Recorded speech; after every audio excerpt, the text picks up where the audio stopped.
سپر بر تیر شیطان لعین است، اجابت بهترین یار و قرین است.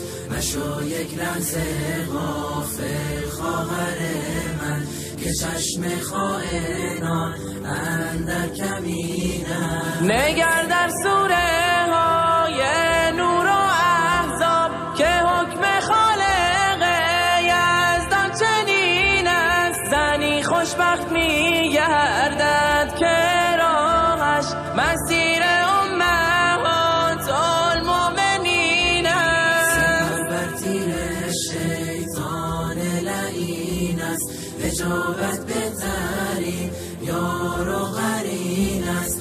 مشو یک لحظه غافل خواهر من، که چشم خائنان اندر کمین است. زنانی را که احمد یار آنها در این دنیا و در روز یقین است. زنان پاک و با تقوای عالم، گواه طهرشان نور مبین است. سپر بر تیر شیطان لعین است، اجابت بهترین یار و قرین است.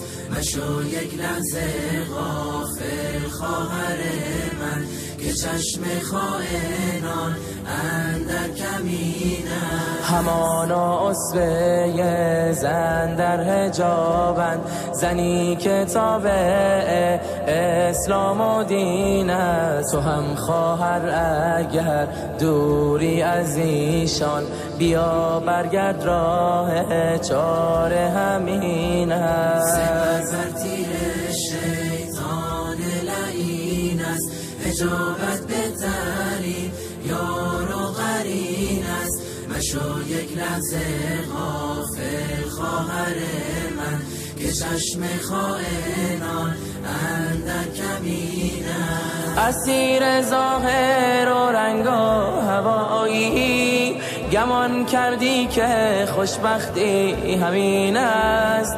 خوشی و لذت پوچ گناهان، تقاص و سختی اش زیر زمین است.